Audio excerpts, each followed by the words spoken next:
Well, good morning, Idaho. Colton Bennett here. Let's talk about military readiness. So I'm sure you all heard the news that Pete Hegseth has now been confirmed as the Secretary of Defense. And the Trump administration has made it crystal clear that they want to move away from this DEI wokeness that has infested the military's ranks. I wanted to talk about one element of military readiness from my perspective as a medic who served 5 years in the United States Army, as a non-commissioned officer, myself deployed overseas. And that element is blood banking and HIV. So it used to be the rule in the military that you had to be tested for HIV every 2 years, and that is still the case. What changed under the Biden administration was what happened if you got a positive result. So the Biden administration actually paved the way to allow individuals who are HIV positive to continue serving in the military and to deploy overseas, which I think is a really dumb policy. And let's walk through that. So basically what happened is the Department of Defense had a policy that said you had to be tested for HIV every 2 years. And if you tested positive, one of two things would happen to you. Either one, you would receive treatment and be chaptered out of the military and continue to receive treatment for that disease as a veteran. Or two, if you were within a year from retirement, the military would allow you to go ahead and continue serving out that last year, but you would be non-deployable. It would be desk duty in the States.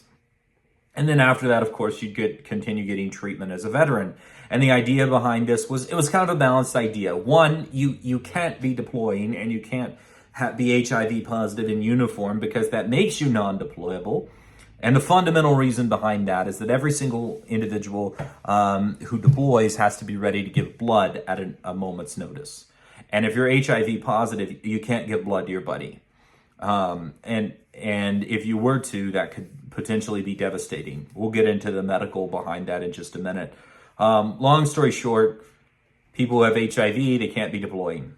So the previous policy was if you can't deploy, you can't do your job, so you're out. But if you're within a year of retirement, we're not going to completely screw you over. You've served your country for 19 years. We'll let you finish and get your pension, but you're going to be doing desk duty in the States. That used to be the policy. When I joined the military, in 2019 under President Trump, that was the policy, and that continued to be the policy until 2022. I was deployed overseas, and a court case came down, and a federal judge under the Biden administration ruled that the military can no longer have that policy. Now, we'll get into what their arguments were in a minute, but it's worth noting that the Biden administration did not execute executive privilege on this. In other words, the Biden administration just let it go.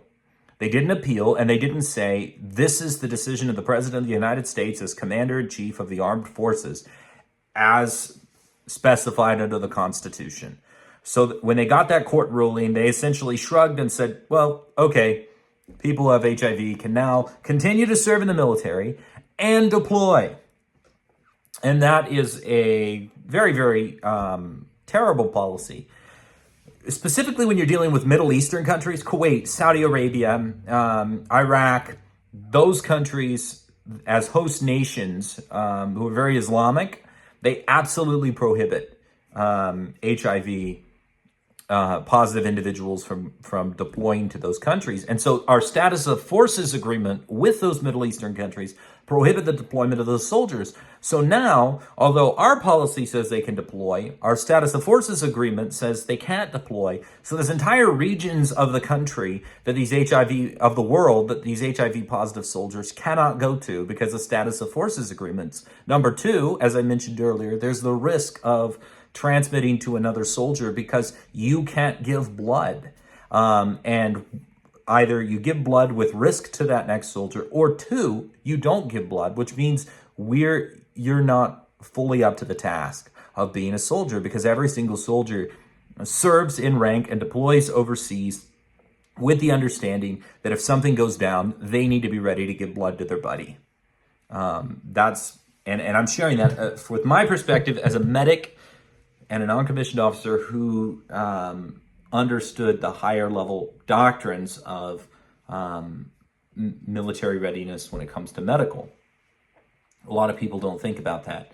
Now, the Court of Appeals ruled that HIV positive soldiers who are on antivirals have incredibly low viral loads and the risk of transmission to other service members is incredibly low. That is true under two conditions. One, incredibly low is not zero. It is still not best medical practice and never will be to have someone who is HIV positive, even if they have low viral loads, donating blood to someone else because they are still a risk. And then second, antivirals, which means that this person needs to be on medication for the rest of their life. And I'm grateful we have these treatments and I'm grateful we can help these people. But the fact of the matter is, when you need to be on life-saving medication like that for the rest of your life, and you deploy overseas, what happens when we have supply chain issues and we can't get you your medications? It's just a bad move, which is why the military had the previous policy. Okay, so that's the background.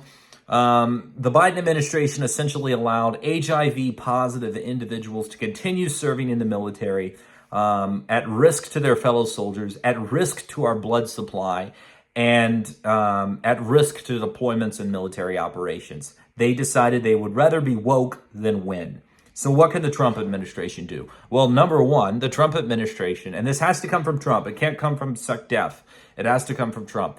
The Trump administration can say, as Commander-in-Chief of the Armed Forces, my directive is that military service members can't be HIV positive anymore. Boom. That will probably stand up to court challenge because now we're not fighting over a policy. We're fighting over the constitutional prerogative of the president to be commander-in-chief. Number two, regardless of if Trump implements that policy, which he definitely should, states like the state of Idaho can pass a law or the governor could sign an executive order. But I think the political courage for this is probably more likely to originate in the legislature. The state can pass a law that says our National Guard troops can't be HIV positive. There's lots of precedent for this. When Trump was president previously and they implemented the ban on transgender service members, states like California and Nevada essentially passed laws or administrative rules that said, nope, transgender soldiers can continue serving in the National Guard. And the courts upheld them because states have ultimate authority over our National Guard troops. So those two things, one, the executive should re-implement the HIV positive soldier policy, particularly with those that are deploying. And number two, whether they do or not, the state of Idaho and other states should pass a law or rule that says that HIV positive soldiers cannot serve in our National Guard under the terms of the previous policy. To wrap it all up, the Biden administration was so woke that they essentially allowed HIV positive soldiers who cannot give blood safely or efficaciously to their fellow soldiers, who cannot deploy to many regions of the world, to continue serving in the military and per U.S. policy, deploying, even though it was detrimental to medical readiness and just completely against good common sense. This is an example of the kind of wokeness that I saw and experienced firsthand in the United States military, and I'm hopeful that we see some change. Thanks for listening, folks.